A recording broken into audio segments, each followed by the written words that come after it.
In a time woven from sunlight and whispers of magic, there lived a princess named Florine, whose beauty was rivaled only by the goodness in her heart. In a neighboring kingdom reigned King Charming, a monarch as noble and kind as he was handsome. Their hearts, though separated by distance, were destined to beat as one, and a royal marriage was joyfully arranged. But where there is great light, shadows often creep. The king's godmother was a wicked and powerful fairy named Susio. She had a protege, a frightfully ugly princess whom she intended for King Charming to marry. When the king refused, declaring his love for Florine, Susio's heart turned to bitter ice. On the very day King Charming was to send his betrothal gifts to Florine, the wicked fairy struck. With a cackle that seemed to crack the sky, she unleashed a terrible curse.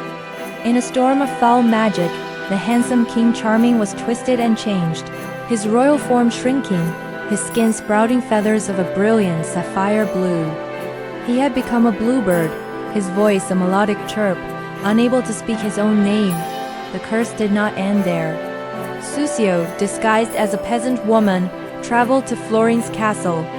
She found the princess awaiting her love and, with another flash of dark enchantment, stole her beauty and youth. Florine was transformed into a hunched, wrinkled old hag, her silken hair turned to gray straw, her voice a feeble croak. Her own court did not recognize her. Believing the beautiful princess had vanished, the queen, Florine's cruel stepmother, locked the strange old woman in the highest room of the tallest tower. Heartbreak settled over the two kingdoms. King Charming was declared missing, and Princess Florine presumed to be lost forever. But the bond between them was stronger than any curse. One night, as the hag Florine wept by her barred window, a flash of sapphire caught her eye. It was the bluebird. He landed on her sill, and as he sang a sorrowful, beautiful melody, she felt a flicker of recognition. Night after night, the bluebird returned, singing to the lonely old woman. He brought her priceless jewels in his beak, diamonds and rubies, a king's ransom in silent apology for his lost human form. The hag Florine, though she did not know his true identity, found comfort in her mysterious winged friend. But her wicked stepmother, seeing the new wealth of jewels, grew suspicious. One night, she ordered her guards to line the tower's windowsill with sharp knives and broken glass. When the bluebird arrived, his heart full of song, he landed upon the sill, and the cruel blade sliced into his delicate feet and wings. Crying out in agony and betrayal, believing his only friend in the world had turned against him, he flew away into the stormy night, leaving a trail of blood and blue feathers behind.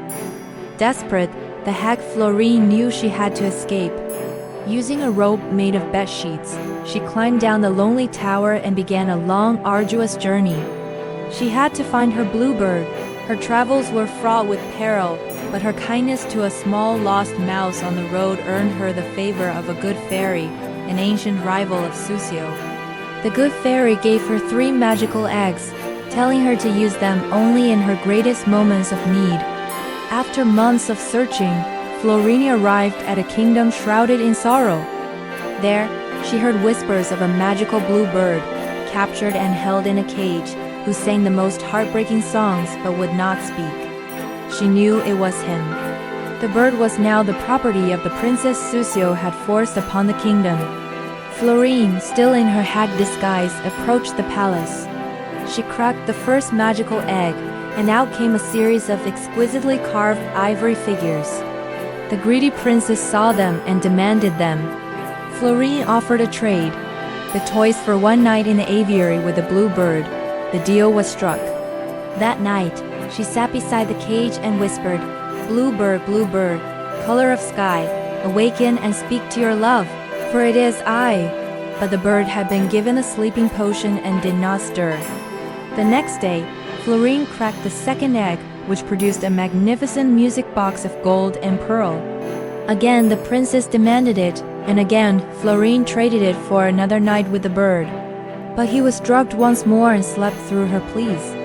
On the third and final day, Florine cracked the last egg. From it sprung a chariot of polished steel, pulled by 6 flying mice, a marvel to behold. For this, She demanded one final night with the bird, but this time, she also bribed a chambermaid to not put the sleeping potion in the bird's water. That night, she knelt by the cage and sang with all the love in her weary heart. My bluebird, my king, my only friend, it is your Florine.